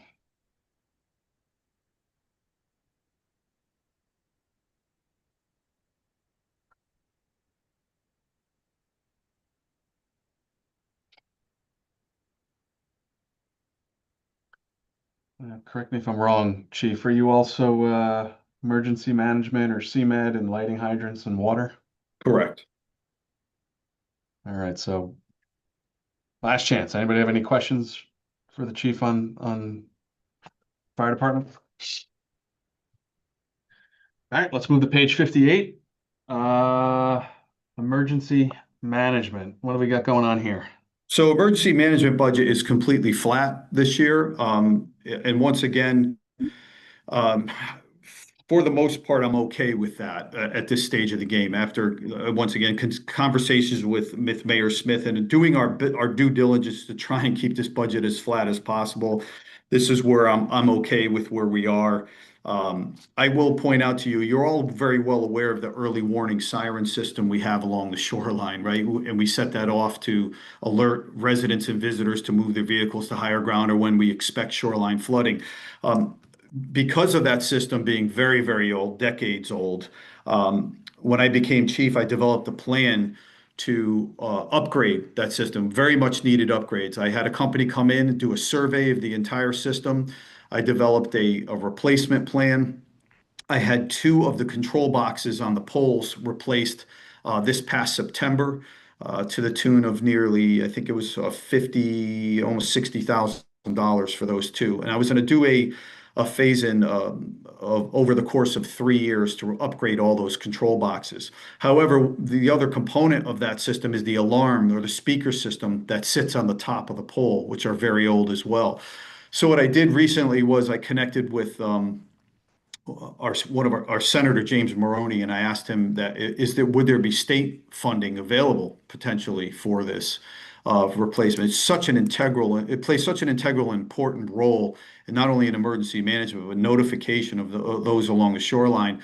And he saw the urgency in that. And so I provided him with a quote and a background of the system, and he is writing some language to get that proposed in Hartford for grant funding in the amount of just north of $230,000. I did also reach out to Representative Kathy Kennedy, who I've known for many years, and I asked her, I said, hey, could we drum up bipartisan support for this? Because once again, this isn't political. This is about the people of Milford and doing our job. And they both agreed, yes, this should receive plenty of bipartisan support. And so we submitted that, and that's in the works. So I'm hopeful we'll see some funding come in, and that'll also alleviate the burden on the city, and will set the city up not only for the savings, but it will serve the city for another at least couple of decades to come, and not have to worry about that. Right.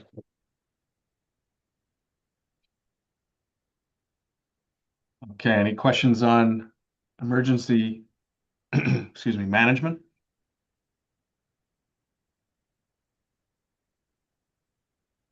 Okay, we'll move on to CMed. Looks pretty consistent and flat year over year. Yeah, CMed, believe it or not, that amount is paid, I believe, through I want to say the maybe Peter Aradisi might be able. Peter, was that through the police department? The CMed payment functions through? Through you, Mr. Chair, to Chief Fabrizi, yes, I did reach out to the police department, and the annual letter did go to the mayor's office, and a copy was given to me, and Chief Mello actually just got a copy this week, so we have that information. Okay, great. Thank you.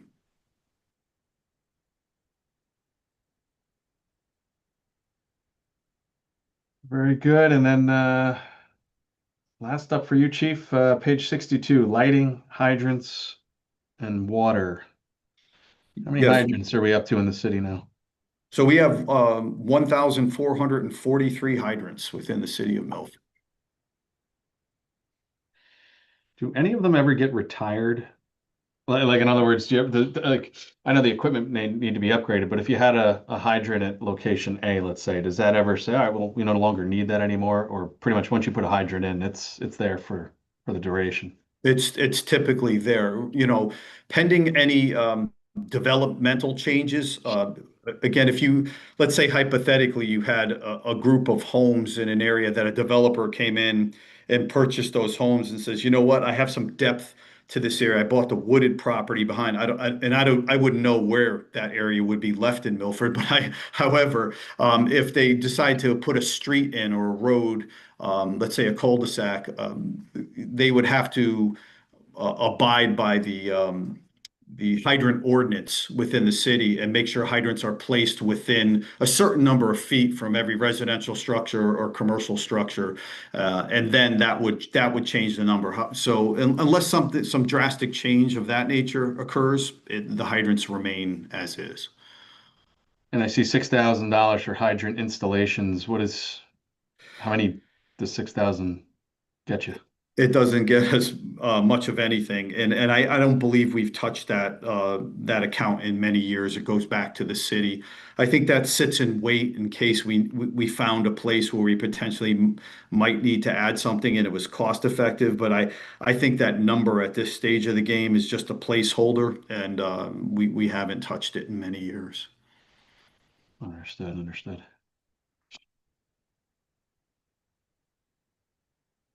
Any other questions from anyone on the board here?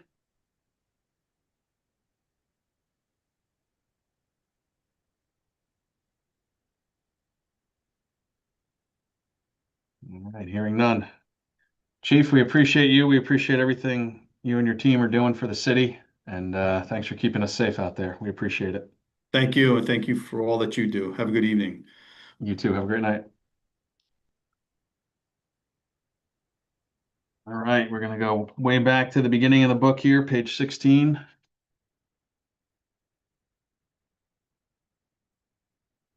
Milford Government Access TV. They're the ones making us look good on these YouTube Zooms, right? We're doing their best anyway.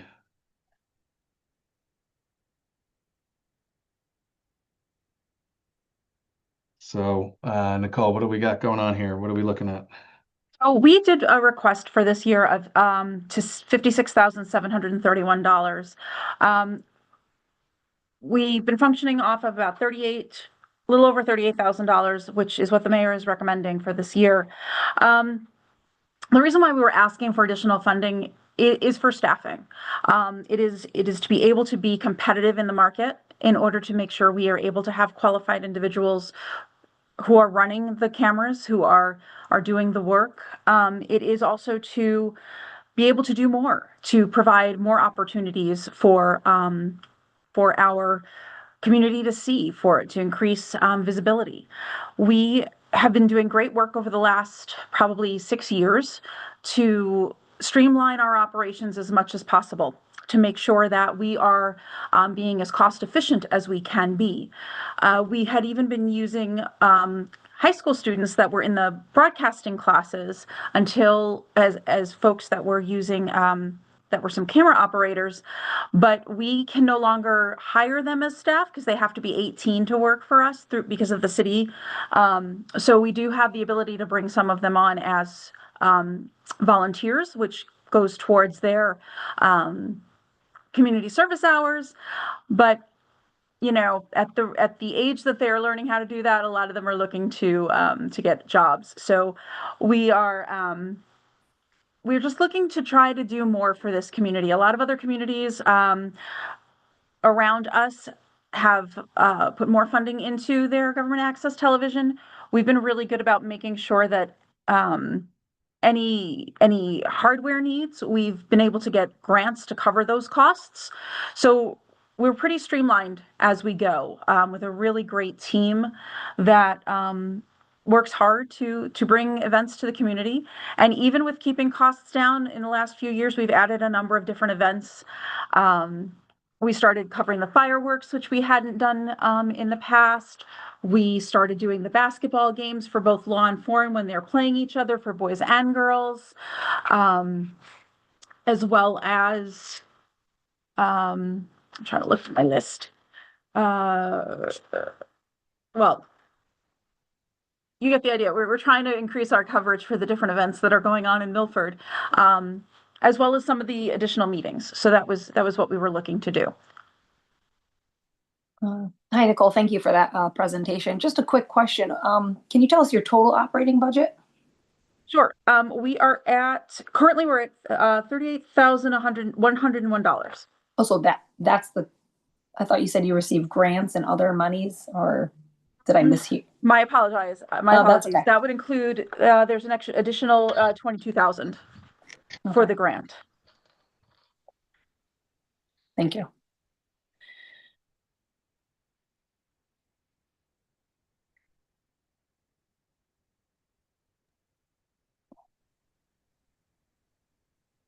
All right. Does anybody on the Board of Finance have any questions for Nicole?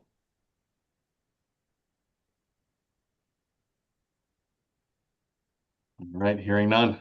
All right. Thank you. We appreciate it. Thanks, Nicole. Take care. All right. Page 88.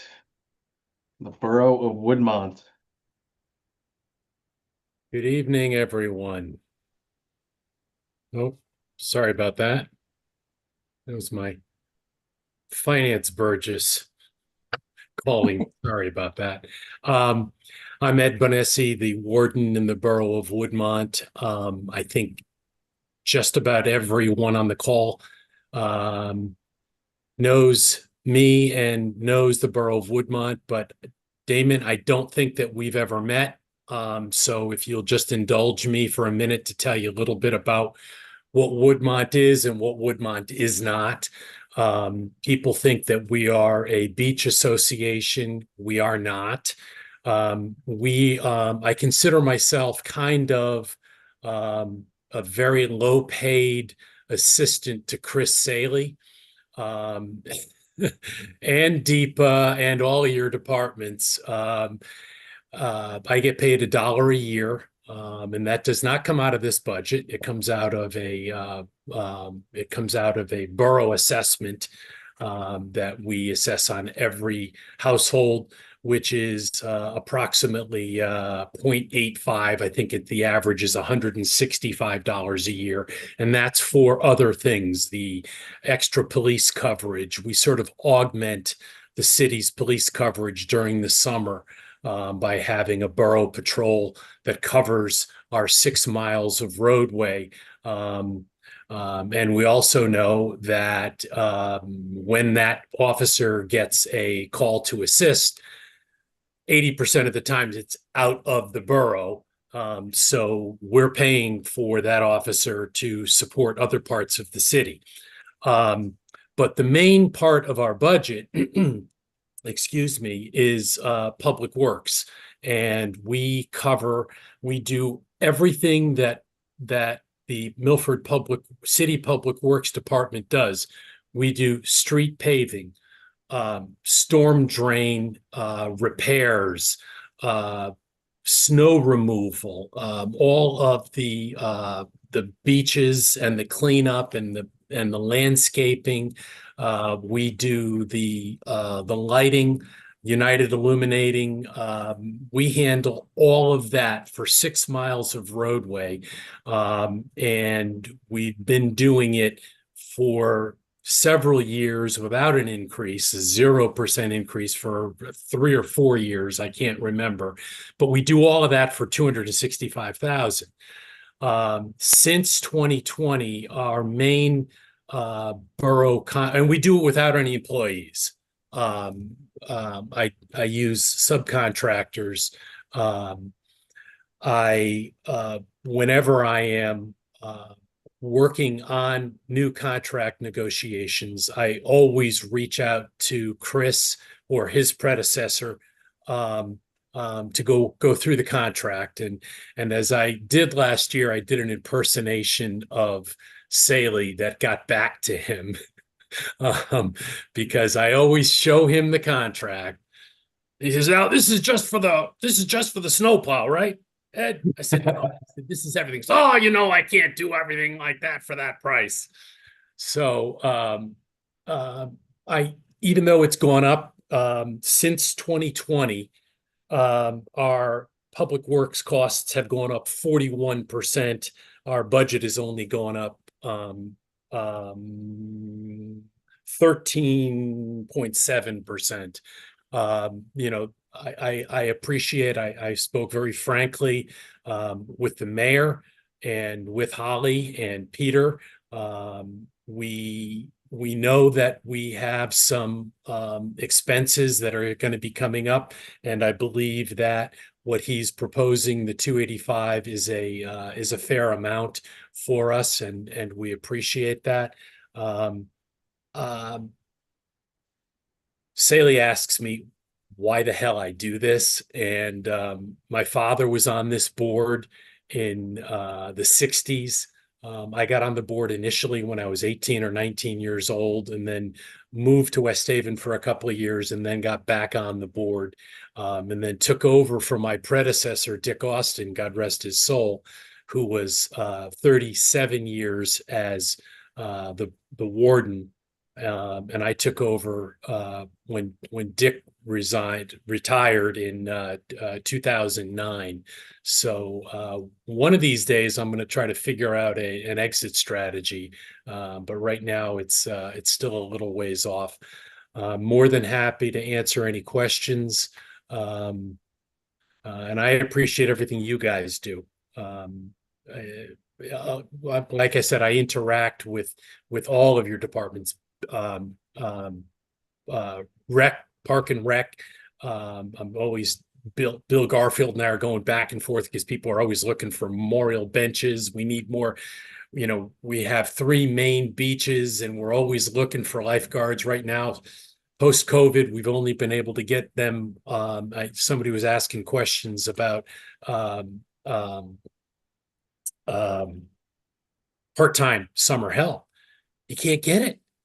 You just can't get it. You can't find kids that want to work even for minimum wage. It's crazy. I'm trying to find young people to help serve on this board, and it's extremely difficult. So I'm droning on. Let me shut my mouth and listen to any questions that you guys might have. Thank you, Ed. Thank you for the context. Thank you for the Chris Saley impersonation. He's not an easy guy to impersonate. 308. What does that represent as far as the total budget? Okay. The one wiggle room thing that I have in my budget on the main contractor budget is we have a cushion for snow removal. If there are less than 200 hours of sanding, salting, yada, yada, yada, that's actually money that I can put in the bank and I can put into other things. There is not going to be any wiggle room in that budget this year. We are going over that. I do get town road aid money also from the state. So we're going to be blowing through that as well. But the 308, all when you hear about coastal storms, that's what we are. We're a coastal community. So there's constantly times Crescent Beach. Chris knows our problems with Crescent Beach. We've had to last year between January and April, I think we had about a half a dozen storm events where we had to send Malico over there with his backhoe to clean up the sand and the gravel and everything else that blows up on there. That's not in our budget. That would be considered extras in the budget. We have a new landscape contractor. We had the same one for almost 15 years. We had a big increase 1.5 years or 2 years ago. We found him. I was really under the gun. I thought that Jimmy was going to retire this year. He's going to be giving us another year. So he's had the contract for about 40 years. And if you talk to anybody that is familiar with Woodmont Public Works and Jimmy Malico, he's a legend. He lives in the borough. He treats it like it's his own home, and it is his home. He walks the borough around the entire length of the borough twice a day. That's his exercise. And he points things out to me that I don't notice to fix things and do things. And he treats it because he shows pride of ownership, and he likes to make Woodmont be Woodmont, and that's what we're trying to continue to do.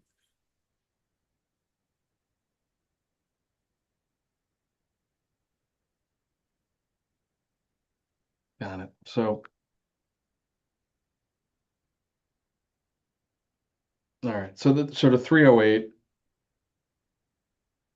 that represents a small portion of the That budget, overall represented- portion. Well, if you look at my BR1, you have the base contract is 78,000. Other contractual costs, additional snow plowing, 15,000. Hang on, I gotta increase the font here.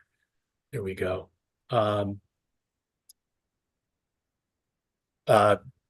Road paving and storm drains. We have several, catch basins. Catch basins are, the last I got prices on them, they're about $4,000 to replace a catch basin. And we still have a lot of old ones. Sidewalk maintenance, mainly the sidewalk that runs the length of the borough from basically the Villa Rosa around to West Haven. We maintain that. Seawall maintenance, where the beach, the riprap meets the sidewalk, and every part of the area is public space. Grounds maintenance, that's went up 2 years ago. We had with the new contract, because we had to find a new contractor when we went out to bid on that. That went up, I believe that went up like 13%. Street lights, 28,000, and then legal, municipal audit, and that sort of a thing's about 10,000. That's what brings us up to 308. the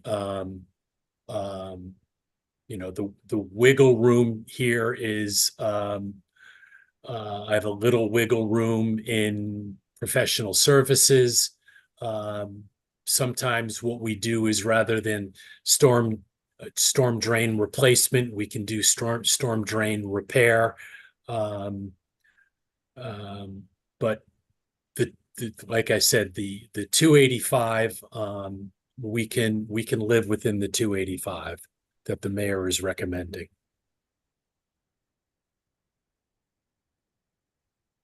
All right. Well, thank you.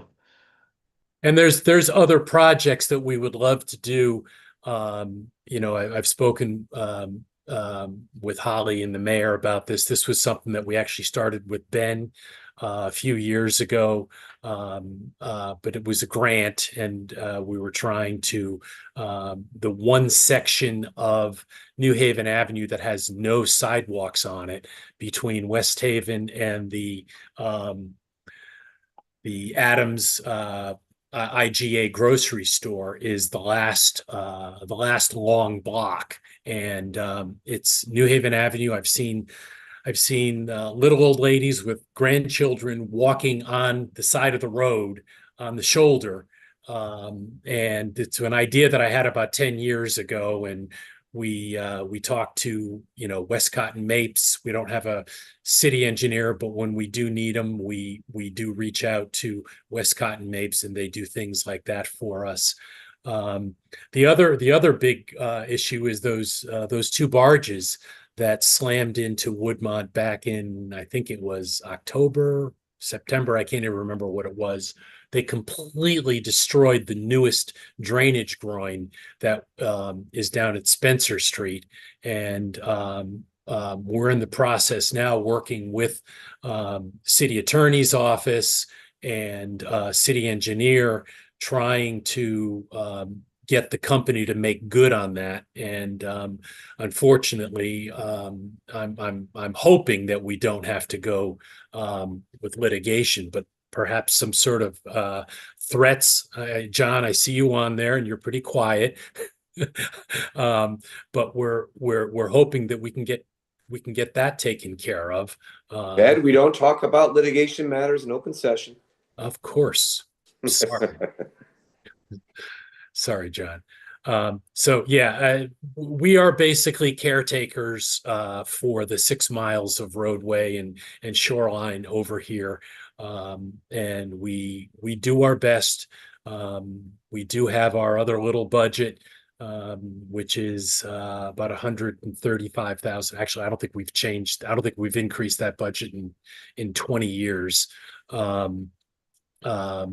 which pays for my salary, the borough hall, all of the public grounds. The biggest part of that budget is actually the summer police patrol that we pay for, and then other things that we try to make Woodmont. Additional snow, I'm sorry, not snow, additional sand renourishments on the Category G beach that runs from Clinton Street down to Bonsaline Street, which was a city / Army Corps of Engineers contract that was entered into in 1993 by Fred Lissman and Army Corps, and we work with the city to make sure that we uphold the letter of the law of the maintenance agreement that the city signed on to.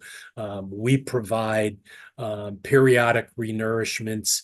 The city provides twice annually, May and November. There are 8 cells along that strip that the city engineer goes out and does elevations. And then what we do is we look at the results of that elevation, and we go out there and we grade as needed. We put additional material down. We're supposed to use what they call low hydraulic movement material, which I get a lot of complaints starting in the summer when people are saying, how come we don't have sand on the beach? We have gravel on the beach. I say, well, because the government signed an agreement with the city of Milford to have a shoreline hazard, or should I say, a mitigation plan, and that was the category G, which is layers and layers of low hydraulic movement material, which is a combination of clay and gravel. And then what they gave us was they gave us 4 inches of sand, 50 feet wide and 1,500 feet long. And that's the only part that we can put nice beach sand on. And we try to do what we can with contractors to maintain that area. And in order to, for FEMA or Army Corps to come in after a declared disaster declaration, we need to prove to them that we have been maintaining this 50-foot berm, 1,500 feet long. We go beyond just the elevations that the city engineer. We have actually hired a drone guy, and we have photographs and we have markings that indicate exactly what the look of that particular cell is from X number of feet. It's all been worked out. John Barrett worked out all of the details. He's our senior Burgess, and basically my right arm. So there's lots of different things that we do to try and take the burden off the city. Well, thank you for that, Ed. Appreciate it. Thank you for all you're doing. I'm sure all the citizens of Woodmont appreciate you and everything you and your board are doing as well. So thank you. Thank you. All right, unless anybody else has any other questions, we will move on to page 27. Permitting and land use. So that's going to be me. All right. All right. What do you So, got? as you may know that, looking at it, there's no change from the previous budget for both the department total and the position totals. And you may know, although Damon being new, our DPLU director, Joe Griffith, retired a short while ago. And so that position has been vacant for a while since his departure. And we've been actively seeking someone for that, and happy to report that we do have someone who is going to be starting the beginning of April. Really, really excited about the experience that she brings to the position. And so when the Joe was not there, then kind of the department was split in terms of management. From Justin Rosen took over in terms from the mayor's office, and a little bit with Tanya Barnes and Human Resources, and then whenever other departments were necessary. So in keeping in the spirit of knowing we were having a new director that we were getting close to having come forward, we didn't make any changes, not really having the knowledge and the expertise, but to rely on what we've done in the past. So I'll entertain any questions that you might have and what you see there from what's. Any other positions open in that department, or? So there is the chief building inspector position that is open. And we made an intentional decision to let the new director who's coming in select that person.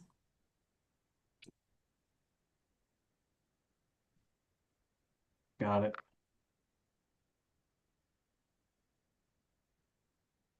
Other questions for Holly?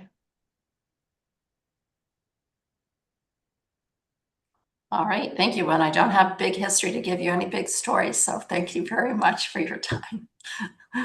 Short and sweet, perfect. Thanks. All right, so we had to move some things around here to accommodate schedules. So we're going to finish with the law department on page 24. I know Attorney Mr. Chair, through Burcham you. was here a moment ago. There he is. Yes, Ray. I feel like I should recuse myself because somebody has recused themselves for the last, what, 12, 15 years? You planning a lawsuit, or what are we doing, Ray? I'm channeling my inner Brian. Brian, I'm we can not all serious. fire questions away now. You're going to have the wrath of the full board at your desk, John. Okay, Great. thank you. I appreciate that, raise the homage to Brian. I'll let him know you did that. Good evening, everyone. So as you know, my budget is flat other than the contractual wage adjustments. This is the 15th time I've been before this board, so hopefully lucky 15. But yeah, there's the only thing that we changed, huge change. I'm sure all of you noted it. We reduced our postage budget from $1,000 to $500, but we're not saving you any money because we took that $500 and we added it to our duplicating costs because paper's gone up.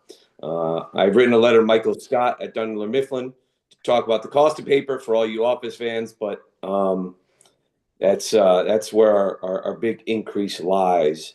But yeah, operationally, we've pretty much been standalone.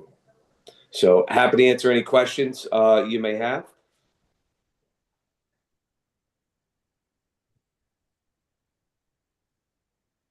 Any questions for the city attorney?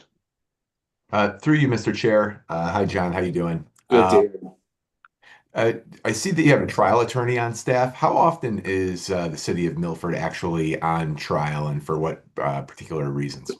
Well, so it's an interesting title, Damon. So it's not what you would imagine in terms of what you see on your morning news and the commercials and Brook Golf and Club Golf Firm and Trentolo. Is it Brook Golf? Is that who that is? It's not Brook Golf. No. So it's almost an antiquated term it's been in the budget. It's not necessarily, I don't think it's in our charter, but that is Matthew Woods is our trial counsel, and what his scope of work really is. And like myself, it's also a part-time position. He does all of our zoning appeals, our tax appeals, and land use. So we are frequently in court, but like much of litigation, we do try to reach resolutions. So in terms of percentages, how frequently are we on trial? We're on trial per se, not necessarily jury trials, but we do frequently do court hearings in our zoning and land use matters. And Matthew spends a good portion of that. We are in, as you know, in a revaluation. So we anticipate quite a few tax appeals. Those are handled by a tax appeal court. And we may go to trial on those. So Matthew may be a little busier next fall than he was last fall. But yeah, it's not often, but it's not infrequent either. Great. Thank you. The perfect lawyer answer. I gave you a little bit and then went the other way, spoke out of both sides of my mouth. Well, I see. It's funny. I saw a trial attorney, 72 grand, and I'm like, that can't be right. No, the one thing you'll note is you do, comparatively, the wages that we have for the experience that we have in my department, excluding myself, of course, I'm overpaid, but the others, in terms of market, they're underpaid. But Matthew's been trial counsel in that capacity for 3 decades almost. Oh, wow. Deborah's been the assistant city attorney. She started about 6 months before I did. So she's been here a while. We benefit by obviously the public sector work. She doesn't look for clients. They're all there for her, and every day is a new day in the city. But yeah, they do an unbelievable job. Aside from the reval, which that was really good information, any other major legal issues that you foresee the city facing in the coming year? We have a couple big tax appeals going on, a couple large commercial properties, Milford Power being one of them. And we're We're in negotiations now in terms of the proper value for that. The city is insured, so in terms of your traditional litigation, your bodily injury claims like that, they're big claims that the city's involved in, and we're a defendant, but I help manage, those claims with our insurance company. I'm sure you've seen Peter's budget in terms of what we pay for what's called our LAP policy, LAP, liability auto property. So depending on the type of bodily injury claim, sometimes we have $1 coverage for your typical fall down motor vehicle. For your law enforcement liability, there's a deductible. For our property insurance, there's a deductible. We're self-insured for workers' comp up to an SIR. That's a self-insured retention amount. I believe it's $600,000. Peter can correct me if I'm wrong, but it's north of $500,000. So we manage those claims as well. One last question. So thank you very much for that. Deepa had deferred to you. I'd asked her the question regarding fees collected for blight. And I was wondering, do you have any detailed information on that? No, I will tell you that every time I talk about blight, I quote Justice Potter, Supreme Court Justice, when he was asked to define pornography. And he says, I don't know how to define it, but I know it when I see it.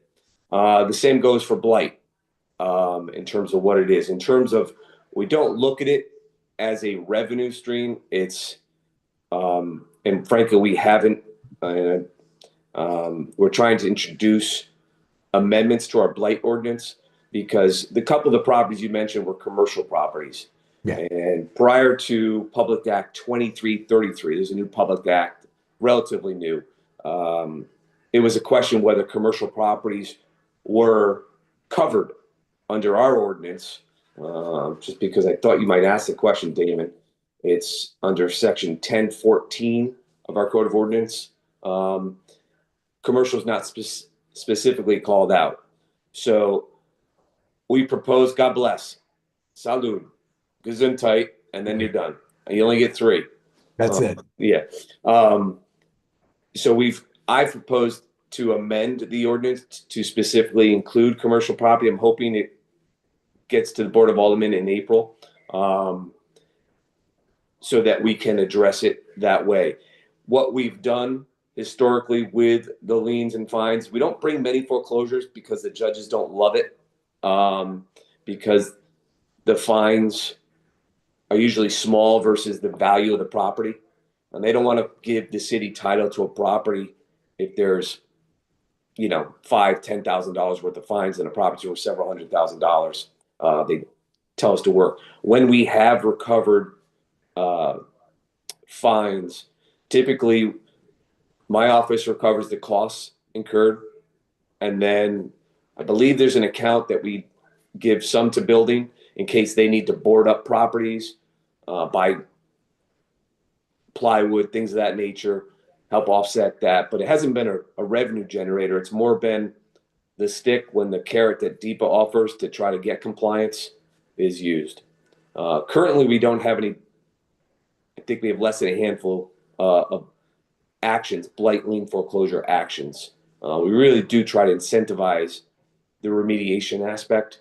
So sometimes what we'll get is a property owner will have a blight lien, will begin foreclosure, and then they'll sell the property, and then the subsequent purchaser, we will negotiate to just a nuisance cost, our cost. So the property owner says, okay, we're going to give you 90 days, 6 months, clean the property up, because that's really what we're trying to get accomplished. Great. When you take that ordinance to be changed, I'm happy to come out, and Citizen Damon speaking here. I'm happy to come out in support of that because I think that's overdue. We could always use the support. That'd be great, Damon. Yeah, absolutely. All right. Any other questions for Mr. Burcham?